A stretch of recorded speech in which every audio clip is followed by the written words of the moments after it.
que lo sabe José, estamos laborando en unos templos. Nuestro hermano Agustín Galicia está al frente. También tenemos un proyecto que si algo nos sale bien a nivel de concilio, pues vamos a hacer una buena siembra para el centro de convenciones que tenemos en Nicaragua, que se está iniciando, el centro de convenciones que tenemos en El Salvador, que va muy avanzado. El concilio se ha esforzado mucho en esta labor, y también tenemos el campo, o tenemos el centro de retiro de Panamá, donde estamos. Esta iglesia está haciendo un esfuerzo doble en las misiones. Mensualmente hacemos un esfuerzo doble. Creo que estamos dando, son $300 al mes para misiones, ¿verdad? Para misiones, y de esos $300 que damos al mes, de ahí se está sacando para hacer un esfuerzo que estamos haciendo de $100 para el lugar de retiro, el campamento que tienen en Panamá. Estuvimos allí.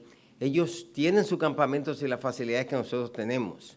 Se va avanzando. El campamento nuestro, pues pronto empezamos. Ya David se fue a mover allá y ya vamos a comenzar a abrir nuestro propio pozo de agua donde estamos, porque nosotros, el pozo del otro lado, cuando compramos nos pertenecía a nosotros el uso, pero teníamos que estarle dando unos $500 al año cuando íbamos allá para abrir un pozo que era nuestro, porque eso se segregó, pero esos son pleitos legales. Entonces pues hemos decidido mejor hacer una inversión quizás de $15,000 para abrir nuestro propio pozo de agua. Tenemos el pozo nuestro abajo, tenemos en el otro lado donde está el tabernáculo, no tenemos pozo, porque el otro lado al cruzar la calle es el pozo que nos corresponde a nosotros, y aunque nosotros pusimos ahí todo nuevo, hicimos todo ese trabajo, pero ya nos hemos cansado de que tenemos que estar pagando siempre cierto dinero extra cuando vamos a laborar allí, y de esa manera pues ya estaremos listos para tener nuestro propio pozo de agua allá y evitarnos esos pleitos. Seguimos avanzando, la obra del Señor sigue cada día en progreso, y damos gracias al Señor por lo que Dios está haciendo. Rosa estuvo conmigo este pasado fin de semana. Estuvimos ministrando en Mission, Texas, lo que se conoce como el Valle, con nuestro buen amigo José Guadalupe Reyes, un amigo de décadas. Nos identificamos hace décadas con él desde que era un estudiante del Instituto Bíblico Internacional. Y nuestro buen amigo Carlos Jiménez, colombiano, Barranquilla, de Judí, pues fuimos los primeros que estuvimos en el primer congreso de excelencia ministerial, y recuerdo que él nos reconoció hace unos años atrás. A Carlos a mí nos llevó a hacernos, y a Renato Castro, hacernos un reconocimiento, Renan Carías, hacernos un reconocimiento, que es un cantante, creo que es venezolano o hondureño, y allí pues nos llevó, y recuerdo que me encontré con Carlos, veníamos en el mismo avión, y a los pocos días mi buen amigo Carlos Jiménez, el que escribió Crisis en la Teología Contemporánea, que usted lo estudió en el instituto, partió con el Señor. Así que mis hermanos, continuamos en la labor. Estos días he tenido que estar saliendo, casi los fines de semana tengo que estar saliendo. Todavía me quedan varios compromisos que son a nivel del concilio, que tengo que estar cumpliendo, y es parte de la pandemia que nos atrasó en mucho de las actividades, pero yo tengo que estar cuando son las regiones, y mantener siempre el equilibrio en las regiones por la experiencia, porque yo hago con ellos, yo llego y no tengo que hacer reuniones formales. Voy y desayuno con aquel, tengo una reunión, almuerzo con el otro, tengo la otra reunión, me reúno en la cena con el otro y tengo la otra reunión. Entonces ese estilo me permite a mí tener reuniones con todos ellos. Aquel que me recoge en el carro hago una reunión, aquel que me lleva en el carro hago otra reunión, y de esa manera puedo cumplir varias reuniones y que la obra del Señor siga hacia adelante y poder supervisar. Miguel, saludo, tía, tu madre esposa, sea lo mejor. Les quiero invitar así, hermanos, a acercarnos a Lucas capítulo 15, versos 15 al 16. Continúo en esta serie, que no sé cuántos meses estará tomando esta serie, y vuelvo y le digo, es una serie que prediqué hace más de 35 o 40 años atrás. Aparece publicada, pero eran bosquejos más simples, más sencillos. Son décadas de separación de la serie, y uno madura con el tiempo y las reflexiones cambian. Un sermón que uno predicó 20 años atrás no va a ser el mismo sermón que vas a predicar 30 años después, aunque tenga las notas de aquel entonces. Y en Lucas capítulo 15, versos 15 al 16, notarán que haré redundancia del mismo pasaje en las divisiones, porque fue el modelo original, y estaré apelando a veces a ciertas ilustraciones bíblicas. Gladys, que enseña homilética, sabe, porque eso abre ventanas y ayuda a expandir el pensamiento que uno tiene y llevarnos a la Escritura. quiero hablarles sobre el descenso del pródigo o la caída del pródigo. Dice la Escritura en Lucas 15, versículos 15 al 16, y se fue y se arrimó, se acercó, buscó estar con uno de los ciudadanos de aquella tierra, que no sabemos cuál era, el cual envió a su hacienda para que apacentase cerdos. Y deseaba llenar su vientre de las algarrobas que comían los cerdos, pero nadie le daba. Esta es una de las historias que, si me adelanto, puedo decirle que Cristo no estaba de acuerdo con comer carne de cerdo. Era judío como todos los judíos, pero yo soy de la iglesia y creo que la carne de cerdo es riquísima. El pródigo había dejado el nido de su familia. El pródigo comenzó a tomar vuelo y a volar demasiado alto. El pródigo se sentía como la reina de las aves en el espacio, como el águila, y se sentía como el rey de todas las aves de mayor altura que alcanza tamaño y altura en los cielos, como es el rey cóndor, una de las aves más grandes que hay, o la mayor que hay, que alcanza la mayor altura, que es ícono de varios países de nuestra América Latina. El pródigo voló muy alto, pero sus alas se le llegaron a cansar. Y al cansársele sus alas, perdió la firmeza de poder planear en los aires. El pródigo desciende cual ave y se estrella. ¿Por qué no decir, se hace pedazos al estrellarse? Y quisiera tratar de enfocar áreas del pródigo, áreas que tienen que ver con su carácter. El texto no lo implica, pero el predicador tiene la libertad de imaginarse lo que el texto no implica, pero el texto puede sugerir. Número 1, quiero considerar el pródigo fue orgulloso. Después de todo lo que tenía, el pródigo tiene que empezar a buscar trabajo, dice la traducción del lenguaje actual. Y el hombre que lo pudo emplear lo mandó a atender su finca que tenía de cerdos. Aquel que tenía todo, aquel que podía comer del mejor becerro, de los mejores cabritos, le toca ahora tener uno de los trabajos más detestables y rechazados por aquellos que eran judíos. Podemos imaginarnos al pródigo muchas veces hablar con la grandilocuencia, con el orgullo, poderse presentar en su alto relieve de una vida llena de vanidad, poderlo ver cuando él mismo se da su mejor autoestima, cuando él mismo se mira y se aplaude. Es como dijo alguien de un país de Latinoamérica, que a veces le señalan como ser un poco orgulloso y que mirando al espacio toma una fotografía y le dice al que le está tomando la fotografía, hasta el sol me tiene que dar un flash a mí. Y le dice a su madre, a su mamá, madre, tú tienes que vivir orgullosa de tener un hijo tan hermoso como he nacido yo. Eso es cuando la persona cae en su propia autovanidad. La vanidad viene de vacuidad, de vacío. Cuando la persona se llena de cosas que en realidad no tiene en su vida. La cantante Mirta Silva la llamaban la Gorda de Oro, una cantante famosa que abrió paso a Celia Cruz, y una cantante que tuvo una aprobación extraordinaria en Puerto Rico, y mi padre le dio a mi hermana su nombre en honor de Mirta Silva. Hizo diferentes personajes como Chencha y en sus últimos años se dedicó a transmitir a través de la farándula los chismes de los artistas y a sacar cosas de artistas, pero muy famosa la señora. Una de las mejores que tocaba las maracas en Puerto Rico, una mujer que decía, los de Nueva York somos así, los de Puerto Rico somos así, decimos así. Y en una de sus expresiones decía que el orgullo es como un catarro que toma el pecho completo. La persona orgullosa llega a sentirse que es el niño del circo, una serie que veíamos cuando niño. Pero hoy se leyó de parte de nuestra hermana Vivian Maldonado sobre dos individuos que se encuentran en el templo.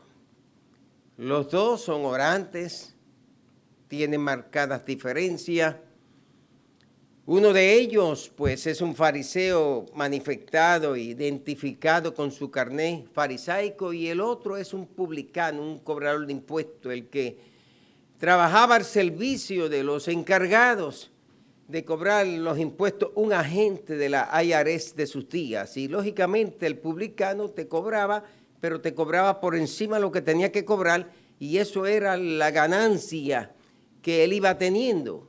Y en base a lo que él cobraba, se iba haciendo de tanto y tanto. Y recordamos a Zaqueo que devolvió 4 veces tanto a cada persona lo que le había robado. Quiere decir que si le había quitado 100, tuvo que devolver 400 más 100, casi 500. Tuvo que devolver más de lo que tenía.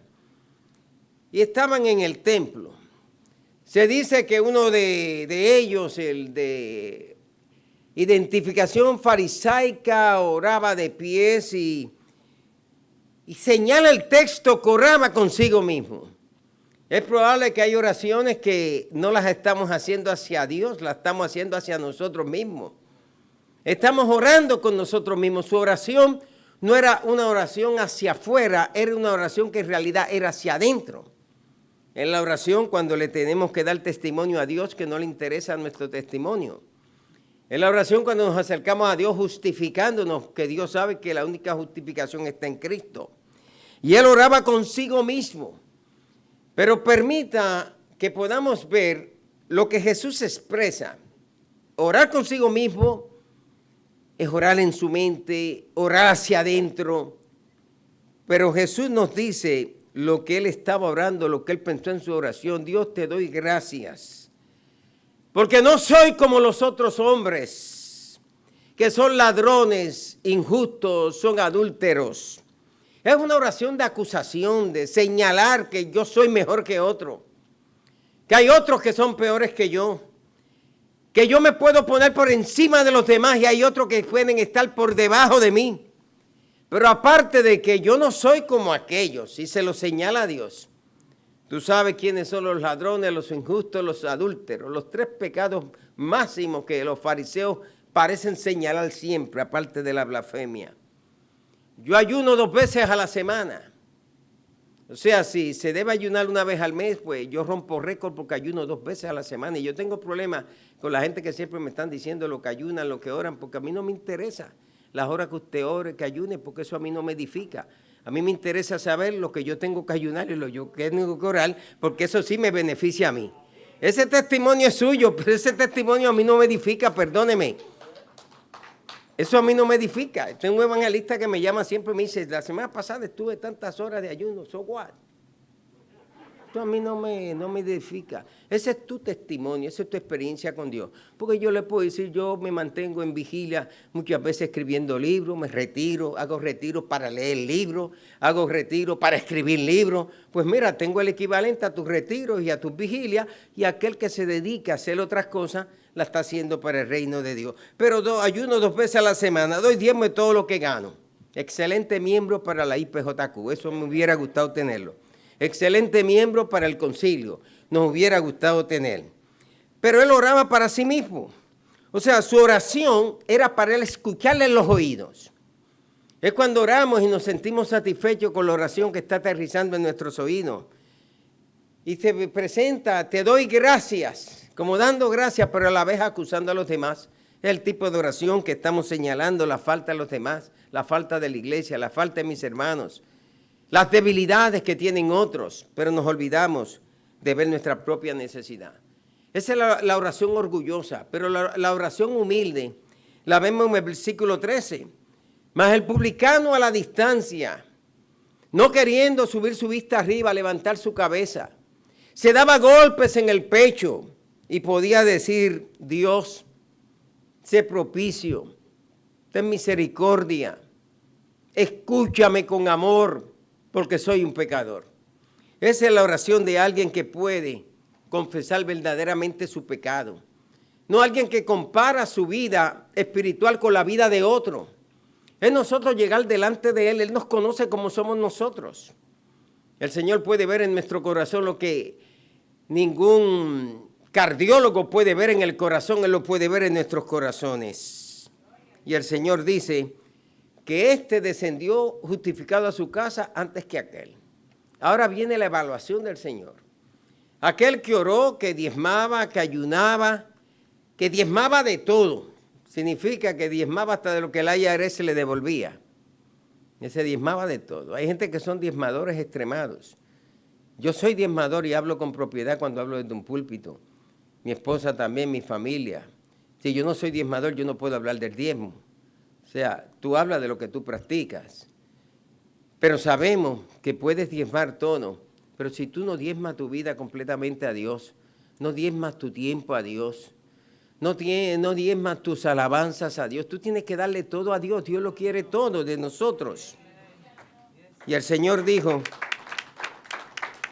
que el segundo que hizo esa oración, donde el que lo escuchaba, este es un pecador, no se acerquen a él. Mira lo que está testificando, mira lo que está diciendo. El Señor dijo que el segundo fue justificado antes del primero, porque el que se orgullece, el que se enaltece, dice el Señor, será humillado, y el que se humilla será enaltecido. Y una versión dice, el que se quiera hacer más importante llegará a ser menos importante, y el que se siente menos importante llegará a ser el más importante. La persona orgullosa es la persona que pretende ser ante los demás lo que no es. Es la persona que quiere ser algo, pero es nada. Es la persona que por fuera se demuestra que está lleno, pero cuando el Señor mira el corazón de la persona, ve un corazón vacío. Es la persona que se mide con la regla o con el metro del orgullo, tratando siempre de ponerse por encima de los demás y de poder subestimar a los demás. Este fin de semana pasada abracé a un hermano que le conozco varias décadas en Mission, Texas. Lo conozco varias décadas. Ese templo y todo lo que se ha hecho ahí, él ha sido de mucha bendición. Es un hombre de negocio. Me dice el pastor, ese es uno de los millonarios que yo tengo en la iglesia. ¿Sí o no, Rosa? Ese es uno de los millonarios que yo tengo en la iglesia. Llega, me saluda, habla con nosotros. Tiempo atrás nos llevaba a comer cabrito. Había que cruzar la frontera. Ahora los cabritos los tienen este lado de la frontera.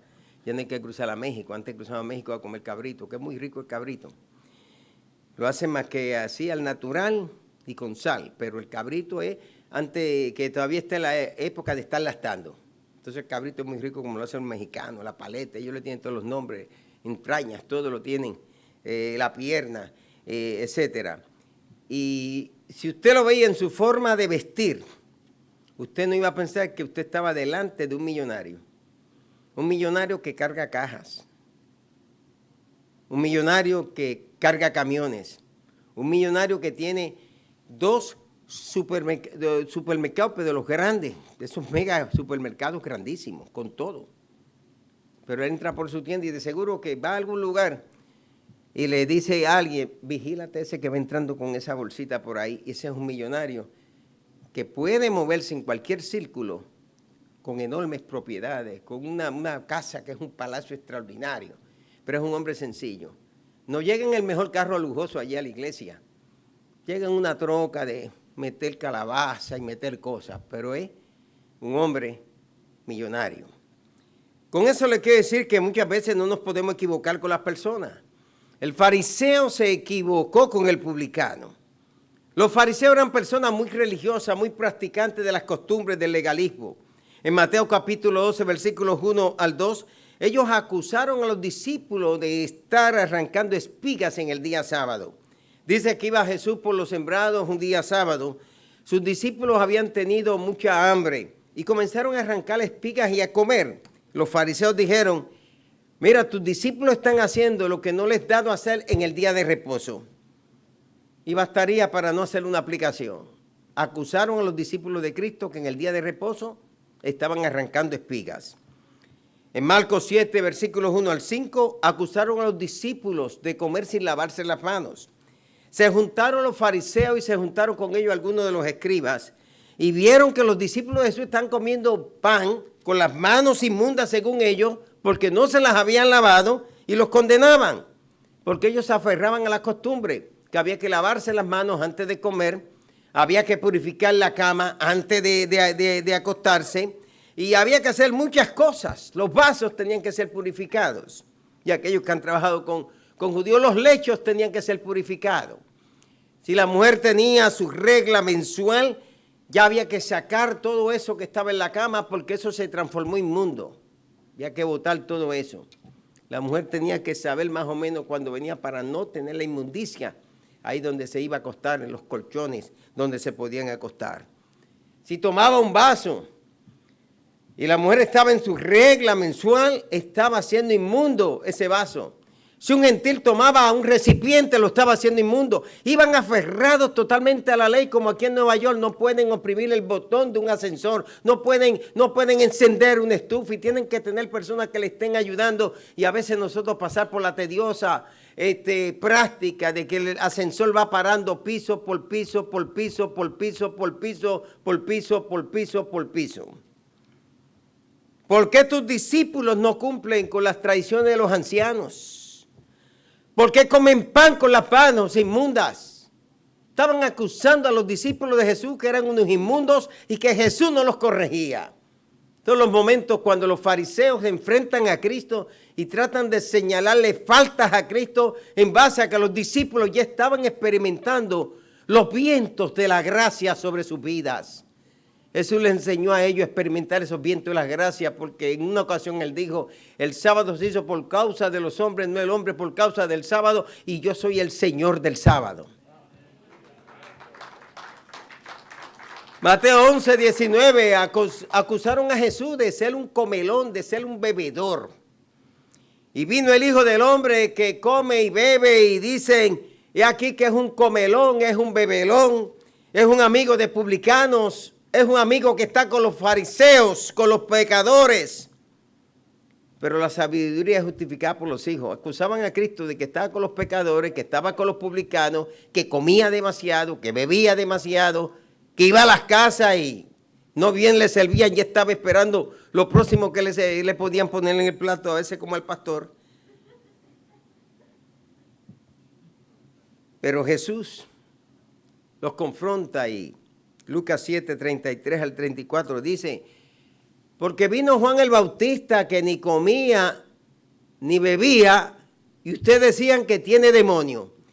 Y vino el Hijo del Hombre que come y que bebe y ustedes dicen que es un comelón y es un bebedor de vino, amigo de publicanos y pecadores. De Juan el Bautista que no bebía ni estaba comiendo como Jesús comía, decían que estaba endemoniado. Y de Jesús ellos decían que este es un amigo y es un comelón. Este es un comelón, ese es Jesús, ahí viene el comilón de Jesús. El texto le llama comilón. Lo segundo que quiero señalar, que aparte del pródigo ser orgulloso, yo veo en el texto, infiero en el texto, que era una persona obstinada. Dice la Nueva Traducción Viviente, convenció a un agricultor local de que le pudiera dar un trabajo y lo pudiera contratar. Y el hombre se lo llevó al campo y lo puso a trabajar donde tenía los cerdos reunidos. ¿Qué es una persona obstinada, terca, voluntariosa? Es la persona que cuando dice que eso es verde, usted no le puede hacer cambiar de mente. Hace años, muchos años, me encontraba con Ezequiel Molina en la República Dominicana y Ezequiel estábamos ministrando. Y Ezequiel le tocó en esa ocasión la administración a él. Y José habló sobre la persona porfiada. Y lo ilustró de una manera que quisiera citarlo como él lo dijo, pero él lo dijo con su oratoria que lo hace tan particular. Ustedes conocen mucho a Ezequiel Molina, la batalla de la fe, un predicador extraordinario que República Dominicana ha tenido por años, hacía las mayores concentraciones, tiene su emisora de radio. Y Ezequiel Molina, recuerdo que dijo, yo le puedo ilustrar lo que es un porfiado de esta manera. Este caballero anda con su amigo y se para frente a una vitrina de una farmacia. Y allí ve una barra blanca Y el porfiado le dice a su amigo, eso es queso blanco. Su amigo le dice, mi amigo, eso no es queso blanco, eso es jabón blanco. No, eso es queso blanco. Amigo, no discutan conmigo porque eso es queso blanco y yo lo conozco. No, amigo, eso no es queso blanco. Eso es jabón blanco, parece queso, pero no es queso, no. Eso es queso. Pues vamos a comprobarlo. Vamos ahora a aplicar la tarea científica aquí. Y le dice al que está, al despachador, permítame ver esa barra que usted tiene. Él dice, permítame ver el queso blanco. No, amigo, esa barra, él se la trae. Y le saca un poquito y le dice, prueba esto. Y él lo probó, el porfiado. Y digo, me sabe jabón, pero es queso blanco.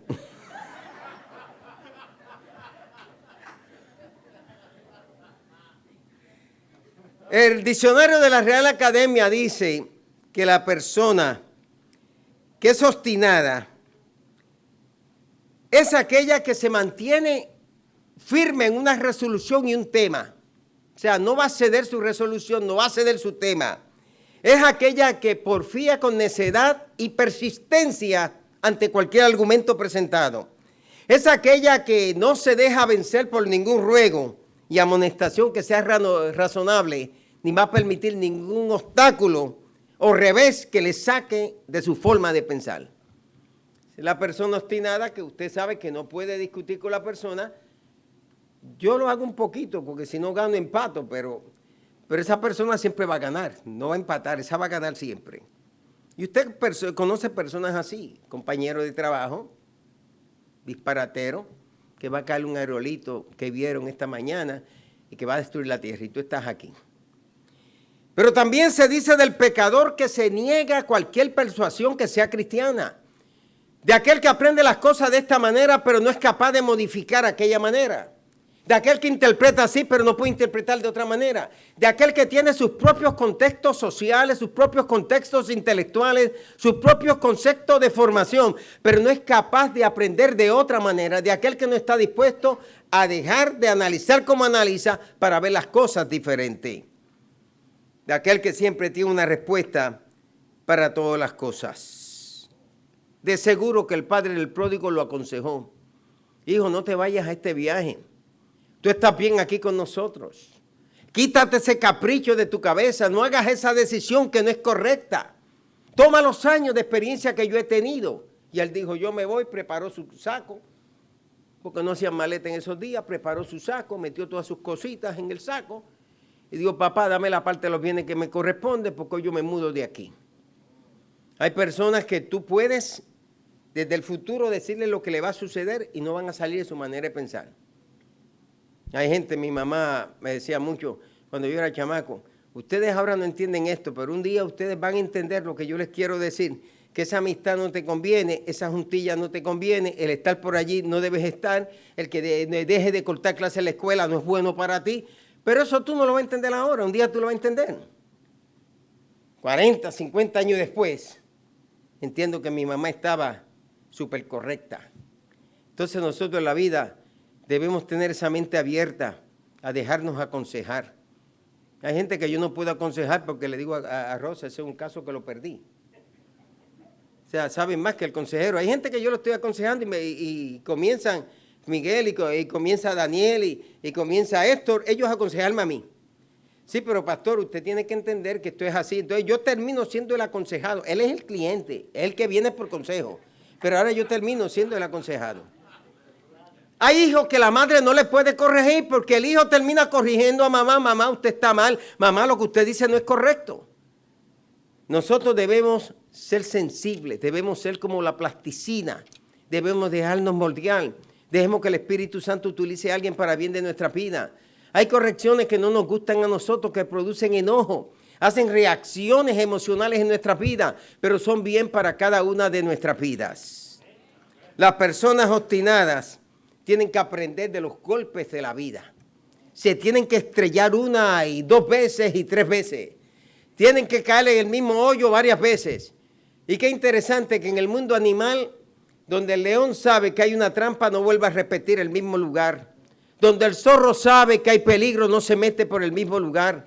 Sin embargo, los seres humanos repetimos las mismas situaciones, tenemos los mismos accidentes, entramos a los mismos conflictos, nos chocamos con la misma pared 1000 vez porque no queremos aprender desde la primera vez y tenemos este libro maravilloso, este manual que está saturado de ilustraciones y experiencias de hombres y mujeres que tuvieron que aprender a modificar su vida y a cambiar su vida y a vivir vidas plenas y completas. Usted puede transformarse en su mejor consejero también. Te analice las cosas. Este es el problema que tengo, lo voy a poner aquí. Como tengo respuestas a este problema. Primero problema, análisis del problema, soluciones al problema. Teóricamente, hipotéticamente, yo puedo enfrentar este problema.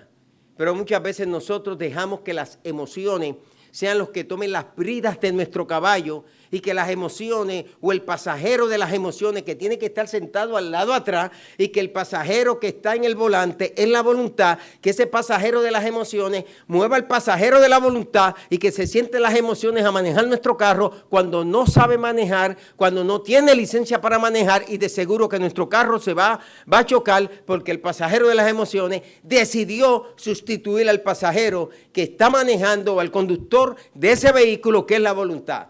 Tenemos que cuidarnos que nuestras emociones no vayan a dictar nuestras acciones, porque en todo lo que pensamos hay tres elementos: el elemento evolutivo, el elemento sentimental, el elemento emocional. Y el elemento emocional se impone sobre las dos cosas. Uno nos lleva a un extremo más pasivo, más tranquilo, el otro es más impulsivo, la ansiedad, el querer hacer algo, el que lo tengo que hacer. Entonces tenemos que ser bien analistas cada vez que enfrentamos un problema en nuestra vida. El jefe me va a votar, yo antes de que me vote le voy a decir unas cuantas cosas. Quizás no te iba a votar, pero ya tú analizaste que él te va a votar. Tú tienes que llegar donde el jefe y decir, yo me voy a comportar lo más tranquilo y voy a tomar lo que el Señor le dijo al pueblo: tranquilos, porque yo Jehová estaré hoy con vosotros, tranquilos. Y la tranquilidad es, como dijo una predicadora y un predicador, es ponernos en modo tranquilo. Yo le diría, ponte en modo de avión, no recibas ni mensaje en texto, no recibas nada y métete al modo de avión tranquilo. Cuando venga cualquier circunstancia en tu vida, no dejes que tus emociones reaccionen, porque las emociones pueden ser confusas. Puede haber ira, puede haber enojo, pueden haber emociones más tranquilas, más positivas, pero esa emoción te va a llevar y te va a arruinar todas las cosas. Todos hemos pasado por tiempos difíciles en los trabajos, hemos pasado por situaciones difíciles en la comunidad. Hay momentos que te da ganas de salir del carro y enfrentar a la otra persona, pero este no es el tiempo que yo me crié que lo podías hacer. Este tiempo es como uno en Puerto Rico que salió del carro, sacó un bate, se fue a enfrentar a un muchacho joven y sencillamente el muchacho joven sacó una pistola, bam, bam, bam, porque él todavía estaba en la cultura del bate, pero ese muchacho tenía universidad en la cultura de la pistola. Las personas obstinadas tienen que aprender por los golpes de la vida. Pero las personas obstinadas miran en una sola dirección. ¿Cómo es lo que se le pone a los caballos? Las gríndolas, ¿verdad?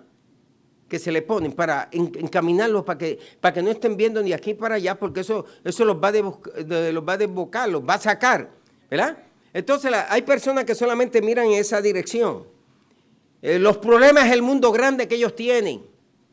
David nunca enfrentó al gigante Goliat viendo que era un gigante. David lo enfrentó como un rey que ya había sido ungido para ser rey y lo enfrentó creyendo en el poder de Dios. Y aunque él se veía grande, el que me decía, vienes a mí con lanzas, con palos, con esto. Mira, yo no tengo el armamento que tú tienes, yo no tengo esa coraza que tú usas, yo no tengo ni la estatura que tú tienes ni el peso que tú puedas tener. Es más, tú eres un macro y yo soy un micro. Pero una cosa te voy a decir, que yo tengo licencia para acabar contigo hoy. Yo vengo con la licencia celestial. Es más, te voy a enseñar el carnet. Es más, te voy a enseñar la sentencia que ya tú tienes. Tú no me estás viendo a mí, pero yo vengo con un arma que no conocen todos los filisteos. Vengo con el arma más mortífera que puede haber aquí. Yo vengo a ti en el nombre de Jehová de los ejércitos y Jehová te entregará hoy tu cabeza en mis manos y yo la cortaré. Y David le cortó la cabeza y se la llevó allí a Saúl. Mira, Saúl, toma esa cabeza ahí, eso es tuyo. Y David tomó la espada y se la entregó a los sacerdotes de Nob. Y David tomó las armas del gigante y las puso en su tienda. Llegó sin tienda y pronto le hicieron una tienda. Ya David tenía su tienda especial. Llegó sin esposa y Saúl le dio esposa. Llegó con deuda de impuestos de su padre y de su familia. Ya no tenía más impuestos. Llegó sin ser un príncipe y entra a la casa real. David en cosas de segundo, en cosas de minutos, se transformó en el héroe principal, de tal manera que hay un relato bíblico con una historia casi similar a la que tenía David. Hay que mirar de manera correcta. Hoy se habla de pensar políticamente correctamente. Entonces los políticos usan mucho eso, que hay que pensar correctamente políticamente. Ellos hacen sus análisis políticos. Yo no soy experto en política. Y ellos saben cuando vienen elecciones qué va a pegar y qué no va a pegar. Cuándo debo hablar y cuándo no. Un partido no habla cuando tiene que hablar y el otro partido habla cuando le beneficia. Están jugando el mismo juego con nosotros. The same game. Y se nos llama a nosotros a pensar políticamente correctamente. Y muchos todo el tiempo, en vez de pensar bíblicamente, correctamente, están pensando de manera incorrecta cuando vienen los asuntos del reino y los asuntos de la palabra. Lo tercero que quiero observar en el pródigo, que el pródigo lo vemos que fue orgulloso, fue una persona ostentosa, caprichosa, pero el pródigo fue un malagradecido. Y no tendría que hablarle mucho a ustedes sobre esto.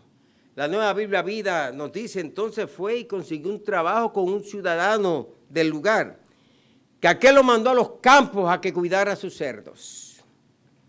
Apacentar cerdos, tener cerdos, era algo indeseable para los judíos. Tanto los musulmanes como los judíos, como muchos de los cananeos, no querían en comer cerdo. Los griegos, los romanos, los europeos, siempre les gustó el comer cerdo. Los de la Asia lejana les gustaba el cerdo. Y Cristo pues era judío. Cristo tenía que mostrar que no estaba a favor del cerdo. En Deuteronomio capítulo 14, versos 7 a 8, se nos dice a nosotros que ni el cerdo, porque aunque tiene pezuña que está hendida, no rumia o será inmundo. Hay muchos animales que también, como la jirafa, otros que pueden rumiar y tienen pezuña hendida, que si se diera por comer tienen derecho a comérselo, porque el listado aquí es limitado. Pero se dice que no coman cerdo porque tiene pezuña hendida, mas no rumia. Rumiar es que hay 4 estómagos o 4 departamentos en el área estomacal donde se van poniendo los alimentos y luego los van subiendo. Y si usted puede googlear en Google, va a ver cómo ellos lo suben hasta acá y vuelven de nuevo y lo tragan. Y es un proceso que tienen las vacas y tienen estos que son llamados rumiadores. Espiritualmente nosotros tenemos que ser también rumiadores. Tenemos que recibir esa palabra de Dios que entra al corazón, pero tenemos que volverla a subir hacia la mente, bajarla de la mente al corazón, del corazón a la mente. Y esa palabra que escucha, que te edifica, que te bendice, es el sermón que tiene que repetir varias veces. Muchas veces usted me va a ver que yo grabo ciertos sermones los que predican aquí. Porque yo sé que en ese sermón, en un momento dado, Dios va a hablar en mi vida. Y cuando yo me siento en la iglesia, yo no me siento ni como profesor, no me siento como exégeta, no me siento como mileta, no me siento como predicador. Yo me siento simplemente como un creyente que quiere escuchar la voz de Dios. Me siento, cuando leo la Biblia en la mañana, yo la leo a manera devocional. Ahí no estoy leyéndola ahora para hacer exégesis, qué dice el contexto, qué dice el griego, el hebreo, cómo comparte. No, yo la estoy leyendo para que Dios hable a mi corazón. Voy a la Biblia de una manera muy sencilla. Señor, habla a mi corazón. Y todavía de vez en cuando, por casualidad salgo a irte a un lugar y todavía estoy en la mística de que si Dios la dejó ahí es porque Dios me quiere decir algo y voy ahí, me acerco al texto bíblico y les digo, escucho a Dios que me está hablando. Pues si me acerco al texto bíblico en la misma manera que me estoy acercando para predicar un sermón, de hacer el contexto, exégesis y luego buscar las aplicaciones espirituales, yo no voy a disfrutar. Cuando tú escuchas una prédica, siéntate a escuchar la prédica. Hay prédicas que uno las escucha y no hace mucho escuché un sermón y eso era una ensalada de cuánta cosa había. Aquí, allá, no había organización. Una unción extraordinaria, mucha unción buena, pero no había organización. Mi mente sale confusa cuando escucho esas prédicas porque yo soy organizado en las prédicas. Y escucho esa prédica desorganizada que brinca aquí, se mete por allá, sale por acá, baja por aquí, vuelve y sube la cabeza por acá, vuelve y la mete por acá. Yo no lo entiendo. Pero eso no me quitó de que Dios me habló a mi corazón y que ese predicador tenía una unción extraordinaria, gracias a la unción. Pero en Isaías 66, 16 se compara a los que comen cerdo como los que comen ratones. Y llega un momento que de alguna manera Dios tiene que confrontar a través del profeta al pueblo de Israel, que en un momento dado comienzan en la práctica a estar comiendo cerdos, pero también comían unas ratas especiales que hay. Las de Nueva York los van a indigestar totalmente. Dice, los que comen carne de cerdo y abominación y ratón. Dios pone comparable al que comía carne de cerdo con comer ratón. Pero Jesús hace una alusión. Jesús pasa al otro lado. Dos lugares marcan donde Jesús pasó, Cursi y el otro lugar hacia el sur por Magdala, que hacia bien arriba se encuentra la ciudad de Gadara. Yo personalmente, con los que van de viaje, les enseño este lugar, pero yo creo que fue la ciudad de Gadara donde cruzó, donde hay un monte bien alto, porque el monte que está aquí es un monte bajito y lo que queda más atrás son las alturas del Golán. Pero anyway, cruza al otro lado, se encuentra con un endemoniado. Un evangelio dice que eran dos. El endemoniado le dice que tienes con nosotros. Los demonios conocían a Jesús muchas veces mejor que los fariseos. Por dicho sea de paso, lo conocían mejor que los fariseos y que los saduceos. ¿Qué tienes con nosotros? Jesús, Hijo de Dios. O sea, ¿qué tienes con nosotros, Cristo? Los demonios sabían quién era Él. Ya los demonios tenían un reporte de que era Jesús que pasaba. ¿Por qué te metes con nosotros? ¿Por qué le decías sal? Y los demonios le piden permiso, esa legión, que aquel endemoniado se quedó sin nombre, empezó a llamarse legión, dice William Barclay. Y aquel endemoniado, ¿cómo te llamas? Me llamo legión porque somos muchos. Pero cuidado, a veces son muchos demonios y dicen que es uno solo, y es un demonio y le miente y le dice que son muchos. O sea, el demonio es mentiroso. O sea, usted no puede creerle todo lo que le diga a los demonios, porque es mentiroso. El demonio te puede decir, sí, tú no me puedes echar fuera, porque tú no le sirves a Dios como le sirves y tú no tienes santidad. Pues mira, el demonio embustero, yo te voy a echar fuera, porque eso no es cierto. Yo le sirvo a Cristo y vengo en el nombre de Jesús de Nazaret y vengo con la autoridad de Cristo y en el nombre de Cristo te voy a echar fuera. Ni tampoco permita que el demonio le esté comparando con otro, ni le esté haciendo una entrevista a usted. Y mucho cuidado con estar entrevistando a los demonios porque les gusta mucho esos shows de entrevistas. ¿Cómo te llamas? Yo fulano. ¿Y qué tú haces? Yo creo persecución. ¿Y qué tú haces? Yo le estoy creando fuertes dolores de cabeza. ¿Y qué va a hacer? Yo le voy a matar. Mira, demonio mentiroso. No quiero hacerte entrevista en el nombre de Jesús. Sal fuera. Jesús la mayoría de las veces a los demonios los mandaba a callarse, pero a este lo dejó hablar. Y había allí un hato de cerdos y ellos tuvieron que pedirle permiso. Satanás tuvo que pedir permiso para tocar a Job. Los demonios tienen que pedir permiso para tocar tu vida. Ellos no llegan como Pancho cara de queso y se meten ya, no se sientan en la sala. Usted no es Pancho cara de queso, venir y sentarse en la casa mía, no señor. Pero vienen con permiso, el demonio sabe cuando tiene permiso y el Señor tiene un propósito. Cuando salieron, entraron en aquel hato de cerdos, y aquel hato de cerdos se precipitó por aquel monte. Si es la ciudad de Gadara, comenzaron a bajar por todo ese lugar hacia abajo. Los que han estado conmigo allí en la ciudad de Gadara lo han visto, que usted desde allí, mira, desde aquí mismo, usted se para en esta posición y mira hacia esa dirección y va a ver allá el mar de Galilea y va a ver todo allá, esa dirección. Quizás hay sus millas de distancia, lógicamente. Hay unas 7 millas o algo de distancia. Pero desde ahí, desde esa ladera, eso indica que Jesús pudo haber llegado y él predicó en toda la Decápolis. Es decir, que pudo predicarle en Hipos, pudo predicarle en Gerasa, pudo predicar en Gadara, etc. En Mateo 7:6 Jesús dijo que no demos lo que es santo a los perros, ni echéis vuestras perlas delante de los cerdos. 3 veces Jesús se pronuncia contra el cerdo. Pero yo no soy adventista el séptimo día, soy pentecostal, soy caribeño. Y yo también tengo que hacer una defensa a la carne de cerdo. Pero el que no la coma, no la coma. En Hechos 15:20 no se puso como restricción comer carne de cerdo. Que no coman carne de animales, ni tampoco que hayan muerto ahogados. Que no coman carne que todavía tiene sangre.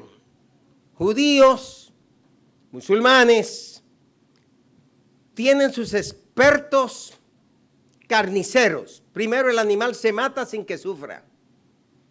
Nosotros los caribeños, quizás dominicanos, puertorriqueños, otros grupos, el pobre cerdito lo están y le metieron por acá y no quieren darle un experto que lo mate y el cerdito chillando por allá y le meten por allá y sigue chillando por allá y le meten por acá, sigue chillando. Lo están haciendo sufrir. Ellos no comen carne de animal que haya sufrido. Como en nuestra cultura, se mata una vaca de un tiro en la cabeza, la gente decide no comérsela. Se ahogó, no se la comen mucho, pero otros con más hambre dicen, no importa si fue tiro, si fue ahogado, esto se va hoy porque en casa hay necesidad. Pero gracias tengo que dar a Dios por su gracia. Mira cómo le estoy diciendo, gracias tengo que dar a Dios por su gracia. Porque en aquel concilio de Jerusalén se prohibieron solamente 3 cosas. No coman a animales sacrificados a los ídolos, no coman animales que han sido ahogados, y tampoco coman un animal que tenga sangre. O sea, todavía la chuleta pedimos que sea bien cocinada, se le huye un poquito a la sangre, y aquellos que nos formamos que no comemos todavía morcilla, pues no, sácame la morcilla del plato sin morcilla, y aquel que le gusta comer morcilla, pues bendijo y se las echó para adelante y se las comió completa. Y ni modo, yo no me puedo meter en eso y respeto el sentir de cada uno, pero nosotros decíamos que comer morcilla estábamos en pecado. Y íbamos y pedíamos algo y metían sus morcillas ahí y todavía hasta el día de hoy uno está vigilando la morcilla. No, sácame la morcilla de ahí. Y por dentro un deseo de comérsela, pero sácala de ahí porque religiosamente me dijeron que no puedo comer morcilla. Y era evitar las relaciones sexuales, la fornicación. La palabra porneía abarca todas las relaciones sexuales con todas sus derivaciones. 3 cosas que se prohíben en el Concilio de Jerusalén. Pero Felipe, tú eres doctor, no quiero hacer una ponencia más allá. Pero interesante que el corazón del cerdo es el más cercano a los seres humanos para un trasplante. Interesante que la carne de cerdo produce vitamina B6, vitamina B12, tiamina, niacina, riboflavina y ácido pantoténico. Mr. Google confirma eso. Y que el cerdo es el animal más cercano para usar de sus venas, especialmente para la aorta, para el ser humano, y que ha sido beneficioso para el ser humano. ¿Cuál? Y la insulina, doctor, gracias. Sé con Mr. Google. Las válvulas aórticas, la heparina, el mejor anticoagulante del cerdo. Un buen trasplante para los órganos. Y me sorprendí que dice que la carne de cerdo ayuda al crecimiento de adultos y de niños. Wow.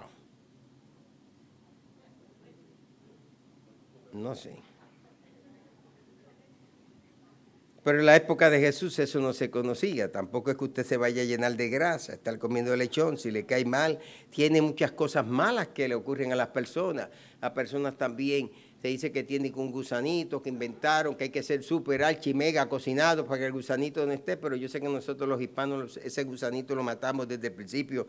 Y cuando nuestras madres metían eso en el sartén y el horno, se moría porque se moría. Pero algo importante es que en el pródigo notamos que no había el total agradecimiento que tenía que haber, era un mal agradecido. Y la Biblia nos menciona a nosotros precisamente a unos mal agradecidos que aparecen en Lucas 17. Son 10, tienen la misma enfermedad, están a la misma distancia, hacen la misma oración, reciben el mismo milagro. Ahí hay un bosquejo completo. En uno de los libros de bosquejos yo le hablo de las 10 cosas que ellos tienen, de las muchas cosas que tienen estos 10. Pero hay 2 diferencias entre los 10. Diría entre la mayoría extraordinaria de 3/4 partes contra la minoría. De los 10 hay uno que no es judío y 9 son judíos, que hay una diferencia. Hay uno que es agradecido y 9 que no son agradecidos. Tú y yo le podemos llamar malagradecidos. Dice la Escritura en Lucas 17, 11 al 14, que yendo Jesús a Jerusalén pasaba entre Samaria y Galilea. Yendo Jesús a Jerusalén, pasaba entre Samaria y Galilea. Geográficamente, aquí está Galilea, aquí está Samaria y aquí está Jerusalén. Ese es el mapa. O sea, cuando tú vas por el Valle Jordán, tú sales de la Galilea, está la Alta Galilea, está la Baja Galilea, y tú vas a pasar el Valle de Armagedón, ves las montañas de Samaria a tu lado derecho, las montañas de Jordania a tu lado izquierdo. Y dice que él pasaba en ese recorrido. Entró a una aldea y en esa aldea se encontró con 10 hombres que eran leprosos. Ellos se pararon de lejos, la misma distancia. Alzaron la voz, el mismo alto de voz. Dijeron: Jesús, Maestro, ten misericordia de nosotros. La misma oración, la misma apelación, la misma necesidad. Y cuando él los vio, le dijo: muéstrese a los sacerdotes. Y cuando iban de camino, dice la Escritura, es decir, que ya iban cerca de Jerusalén, dice que fueron limpiados. La historia hasta aquí es fascinante, es maravillosa. 10 reciben el mismo milagro. Pero el Señor Jesucristo nos demostró que a veces puede haber un 1% de gente malagradecida. Significa de cada 100 pueden haber 10 malagradecidos, de cada 10 puede haber un malagradecido. Y ese malagradecido puede ser en tu familia, puede ser en la iglesia, puede ser en el trabajo, puede ser en tu vecindario, puede ser alguien que en un momento dado Dios te usó a ti para bendecir su vida. Hay gente que son unos malagradecidos. Gente que tiene la capacidad de olvidar los favores que se le hacen. Gente que no mantiene en línea de crédito hacia aquel que le hizo un favor. Todo el que te hizo un favor en esta vida, todo el que te ayudó en un momento de necesidad en tu vida, ponlo en una línea de crédito.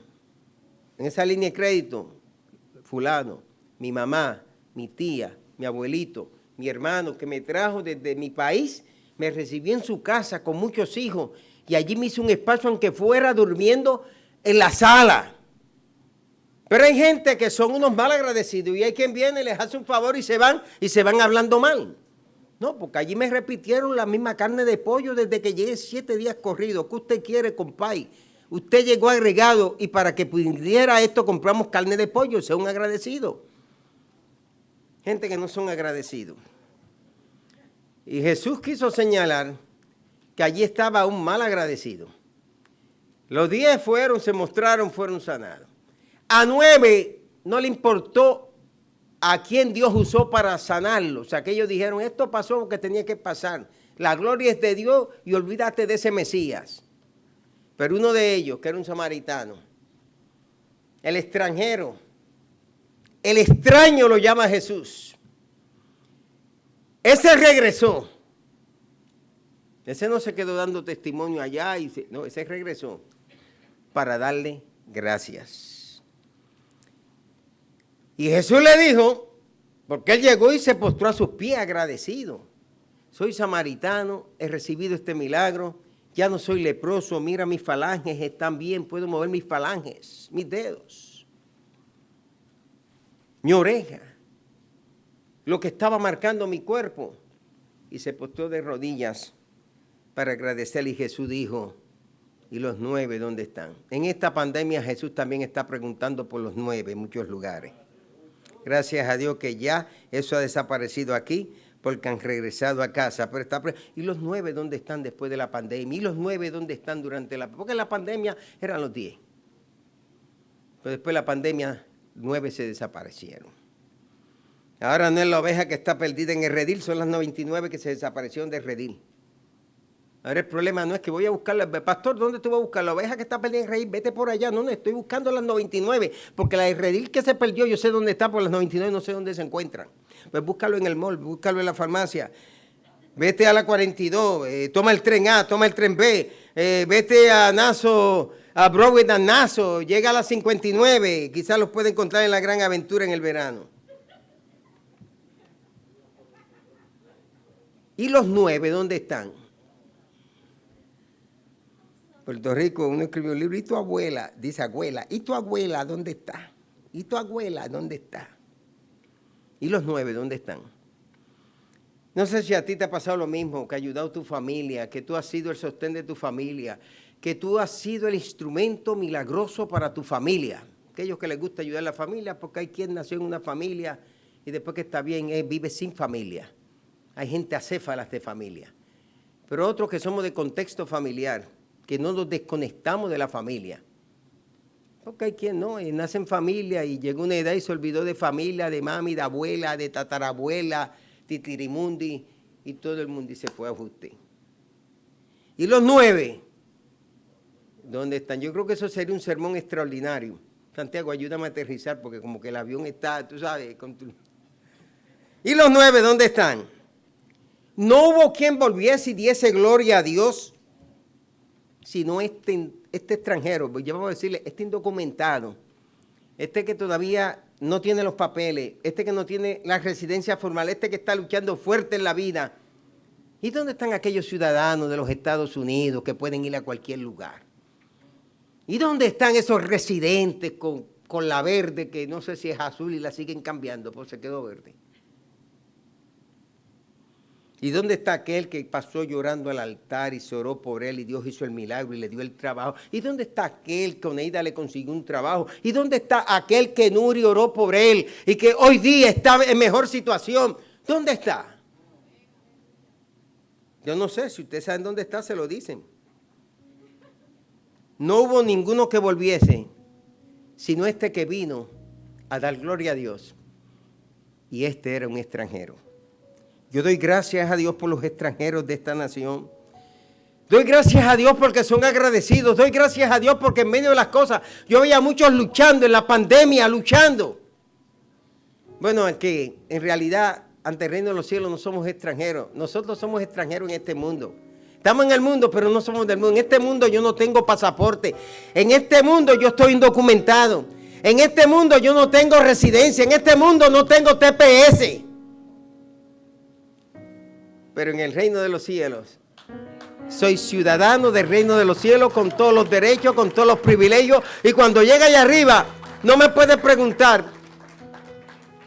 dentro de la tradición católica, Pedro, que es el que pone en el portero,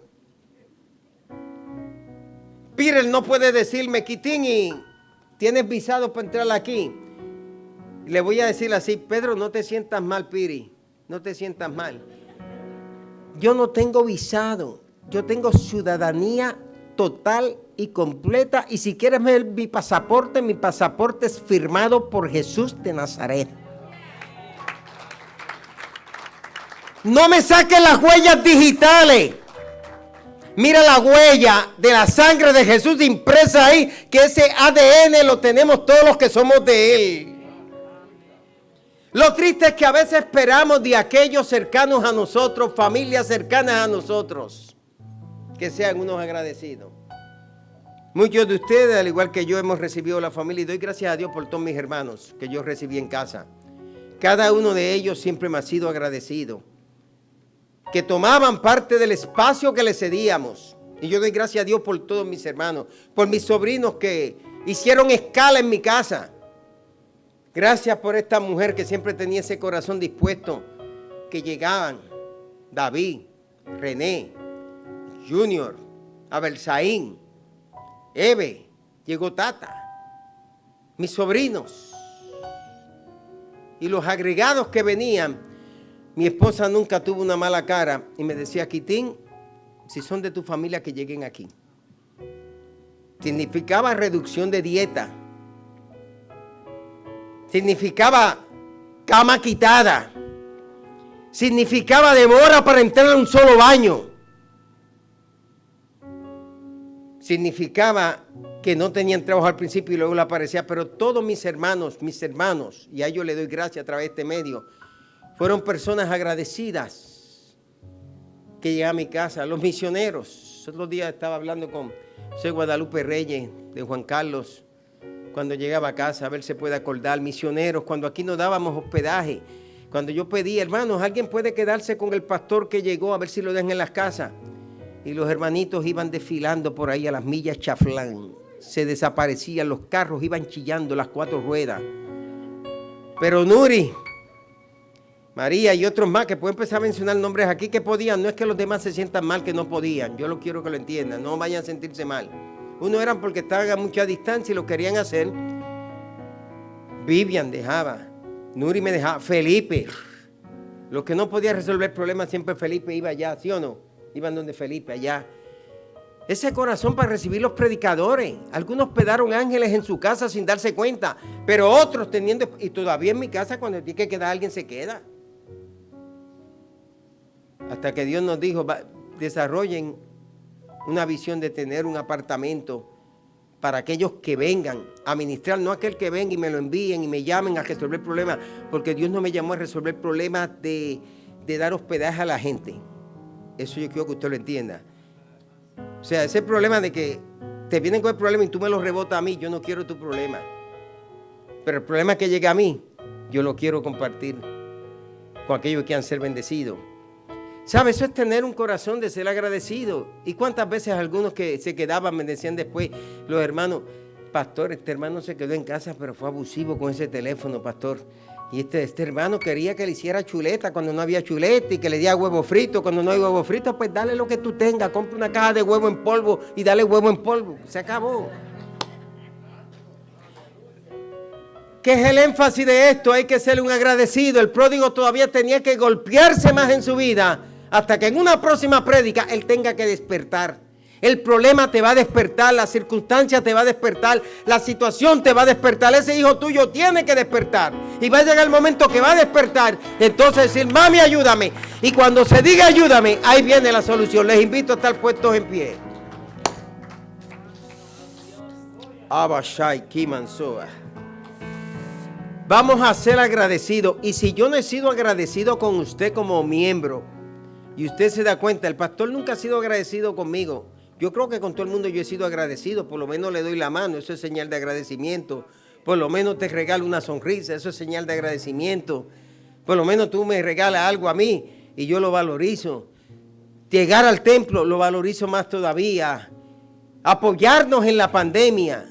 Yo le dije a Rosa que en la pandemia yo sé que mucho tiempo se fueron ajustes, pero tuvimos estabilidad porque los fieles, como María Quiñones, me llamaba, Nuri, pastor, aquí tengo los diezmos, aunque hay pandemia, mis diezmos están seguros, pase por la casa, que eso no los tocan. Otros con la pandemia se fueron diezmos, se fue todo el mundo, el pastor se borró del celular, Zoom no existió nunca. Pero respeto, cada ser humano tiene derecho a tomar sus propias decisiones y eso no significa que usted no tenga un buen corazón. Usted tiene un buen corazón, porque yo sé que aquí, yo conozco a todos aquí, esta es la mejor iglesia. This is a good church. I'm telling you, this is a very good church. El día que yo tenga que ser miembro aquí, estar sentado ahí, lo voy a hacer con mucho gusto. Aunque voy a preferir que me den sentado por allá, pero ese día llegará. Los 9 recibieron, diga, sanidad. Los 9 recibieron, diga, un milagro. Pero uno solo recibió salvación. Ese regresó y el Señor le dijo, levántate, vete, tu fe te ha salvado. Ese quiso el milagro y quiso la salvación. Ese se llevó la doble porción. Ese se llevó lo que Dios quería para su vida. Y nosotros queremos el milagro, pero queremos también la salvación. Así que cuando seas agradecido, esa persona será bendecida. Quien no agradece, endurece el corazón del otro. Aquel que no te agradece, te va a endurecer el corazón a ti. Porque la próxima vez que venga, que mira, que tú me ayudaste, ve. María Rosales siempre está ayudando a la gente. Levanta tu mano, María. Siempre está ayudando a la gente, ahí, ayudando gente. Y llegan gente y no te agradecen. Ni que te abran la puerta te agradecen. Algo que tiene Rosa, que Rosa hasta para abrirle la puerta a uno, yo se la abro y dice, gracias, Quitín. Te doy un besito, gracias, Quitín. Gracias por todo, esta señora. Oro por ella, gracias, Quitín. Mi mamá daba gracias de todo. Un par de días antes de que iba a salir del hospital, Bella, yo sé que pasaste por la experiencia de tu mamá. Días antes me dice mi mamá, mi hermana, dijo, mira, mami quiere hablar contigo, pan. Y yo hablo con ella, le digo, matriarca, ¿cómo tú estás? Me dice, ven, nene, me están diciendo que me voy el sábado. Eso lo vamos a celebrar el sábado. Wow, qué chévere. Gracias al Señor. Pues me dijo, papu, yo te quiero dar gracias por ser el hijo que tú has sido conmigo. Y todavía la tengo fotografiada porque tomé una fotografía en el celular, le tomé la foto, yo dirigiéndome a ella y ella ahí, yo en el recuadro pequeño y ella en el recuadro grande, con el cubrebocas sobre su boca, pero dando gracias. Necesitamos gente agradecida, hermanos. Y yo quisiera que usted salga de aquí hoy. Me incluyo yo, incluyo a Rosa, incluyo a Felipe, incluyo a Vivian, que son ministros aquí. Pensemos en alguien que te hizo un favor, en alguien que por años tú no les has hablado, que no te comunica, que te buscó un trabajo, en alguien que te ayudó, en alguien que puede estar a tu alcance, en alguien que te dio una ofrenda hasta para ir para un viaje. Vamos a pensar en un miembro de tu familia, en una tía, en una abuela, que hubiera un problema en el medio, en intermedio. Eso no quita que en un momento dado te hizo un favor. El mundo no olvida a los que le hacen favores muchas veces, pero la iglesia muchas veces olvida al que le hace un favor. Esa persona que un día yo prediqué, como hizo José Morel, mi primer sermón, 20 años de edad, lo predico en la iglesia del 968 Atlantic Avenue, iglesia Filadelfia, reverendo Rosendo Sufrón. Ya yo estaba vacilando con la prédica, pero era mi primer sermón oficial. Una emoción, ayuné, wow, voy a predicar mi primer sermón, y yo estaba con los muchachos de Teen Challenge. Yo quiero que cuando haga el llamado ustedes pasen al frente para que por lo menos pasen ustedes y los demás pasen. Pero era mi primer sermón. Dagoberto y yo tenía las manos en el bolsillo. No sé qué me pasó, las manos se me encerraron en los dos bolsillos. Mi buen amigo José Morel, que este anillo me lo regaló cuando Rosy y yo nos fuimos a casar, me llevó una joyería, me dijo, escoge ese anillo, y le dijo a él, ponle 9 diamantes en esas estrellas. Y le pusieron los diamantes en las estrellas. Aquellos años, 71 para el 72 casarnos y qué sé yo qué. Mi buen amigo me decía maestro a mí, voy así caminando y me dice, tú no sabes predicar. Wow, después que yo usé a Frank y Me Voy, My Perma, Medio Mundo, mi diccionario que tenía. Y yo, tú no sabes predicar. Digo, ¿por qué? Tú predicaste con las manos en los bolsillos. Yo ahí me enojé con él y le dije, mira, ve, como yo caía más rápido que él, yo soy bien ligero caminando, quédate ahí. Yo arranqué, me fui para el 429 de Clinton. Me enojé con mi amigo muchos días, pero le dije al pastor Sufrón, pastor, yo quiero que me ponga de nuevo a predicar. Esta vez yo que tenía la intención de no meter las manos en los bolsillos. Y prediqué la segunda vez y las manos en los bolsillos. Y le dije a mi amigo, ¿cómo prediqué hoy? Mi amigo me dijo, estás aprendiendo a predicar. Wow. Soy un agradecido hoy aquí. Él está en el cielo. Pero hoy aquí yo agradezco que mi amigo me enseñó que tenía que sacar las manos de los bolsillos. Padre Dios celestial, he predicado tu palabra. Sé, Señor, que hoy tenemos que aprender a ser agradecidos, que algo vimos en el pródigo o infiero en la historia, que tuvo muchas cosas, lo tuvo todo, lo perdió todo para alcanzarlo todo. Pero de su vida aprendemos, Dios, que hay que ser agradecidos. Agradecidos a una familia, agradecidos a una iglesia, agradecidos por un ser querido, un familiar que hoy no está con nosotros, está viviendo en el cielo. Tiene un nuevo domicilio, pero fue importante en nuestras vidas. Agradecidos por esas madres, Dios, que con sus consejos nos ayudaron a corregir en nuestro desarrollar y en los muchos errores que cometíamos en nuestra adolescencia, pero esa madre siempre estuvo fiel ahí, estuvo a nuestro lado, fue la consejera, hasta que llegamos a la madurez de nuestra vida. Gracias por todos esos pastores que con sus prédicas, Señor, nos han corregido. Gracias por estos hermanos y hermanas que oran por nosotros. Gracias por esta gente que nos dan calor humano. Y gracias por cada familiar nuestro. Gracias por ese jefe que me dio el trabajo. Gracias por ese vecino que me consiguió el apartamento. Gracias por esa hija que me dio el regalo para comprarme un carro. Gracias por el sobrino que en ese momento precario trajo una compra hasta la casa. Gracias, Dios, por cada persona. Aún gracias por esos nietos que han llegado para hacer la felicidad última de nuestras vidas, para enseñarnos a disfrutar de nuevo el cariño y el amor de alguien. Aún gracias, Dios, por todo lo que tú nos has dado en nuestras vidas. Dios les bendiga. Muchas gracias.